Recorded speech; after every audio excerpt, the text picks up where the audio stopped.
सत्संग क्या है? सत्संग सुनने की मर्यादाएं कौन कौन सी है?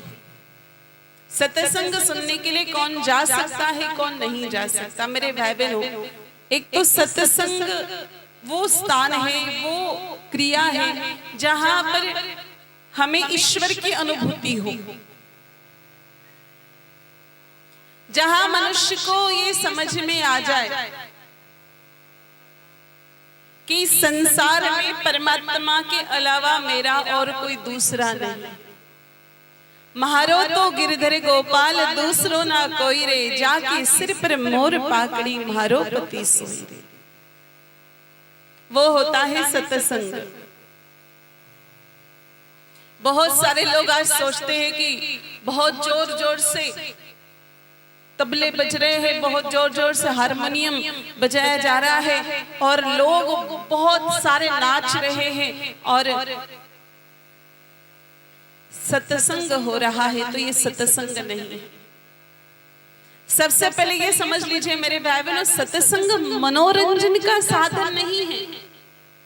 बहुत सारे लोग सत्संग को मनोरंजन का साधन समझते हैं। सत्संग मनोरंजन का नहीं, सत्संग आत्मरंजन का साधन है। मनोरंजन तो संसार की लाखों क्रियाओं से हो सकता है, लेकिन आत्मरंजन, आत्मा को सुख केवल और केवल मात्र सत्संग से प्राप्त हो सकता है। बहुत सारे लोग सोचते हैं कि सत्संग में जाने के लिए कुछ मर्यादाएं होती है। सत्संग में जाने की कोई मर्यादा नहीं। देखो, सत्संग में एक तो जात पात का कोई भेद नहीं होता है। जो लोग जात पात का भेद करते हैं सत्संग में कि फलाना लोग नहीं आने चाहिए, फलाना लोग आने चाहिए, उनके जैसे मूर्ख लोग इस संसार में कोई नहीं है। अरे भाई, भगवान सबको मिलते हैं। वो शबरी को भी मिलते हैं और वो मेरे भाई बहनों निषाद राजगु को भी मिलते हैं और भगवान सुदामा को भी मिलते हैं। तो भगवान के दरबार में ही जब जात पात का भेद नहीं है तो हमें भी। और दूसरी बात, सत्संग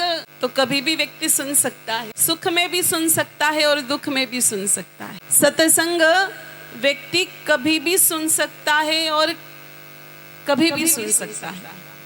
मैंने अक्सर देखा है मेरे भाई बहनों, लोग यूं कहते कि सुबह सुतक में सत्संग में नहीं जाना चाहिए। घर में कोई मृत्यु हो जाए तो सत्संग में नहीं जानो जावे। अब एक बात बताओ, घर में कोई मृत्यु हो जाती है, चलो कुछ दिन पालन करना पड़ता है, वो ठीक है, लेकिन हमने तो कुछ माताएं और भाई ऐसे देखे सवा साल तक सत्संग में नहीं जाते। अब उनसे पूछो कि भाई साहब बाजार जाना छोड़ा? कहानी बाजार तो जा रहे हैं। मार्केट में जाना छोड़ा? मार्केट भी जा रहे हैं। नए कपड़े लेना छोड़ दिया? नए कपड़े भी ले रहे हैं। भोजन करना छोड़ दिया का? भोजन भी कर रहे हैं। टीवी देखना छोड़ दिया का? टीवी भी देख रहे हैं। मोबाइल देखना छोड़ दिया का? मोबाइल भी देख रहे हैं। तो भाई, जब मार्केट में जा सकते हो, नए कपड़े खरीद सकते हो, आप मोबाइल चला सकते हो, तो सत्संग में क्यों नहीं जा सकते?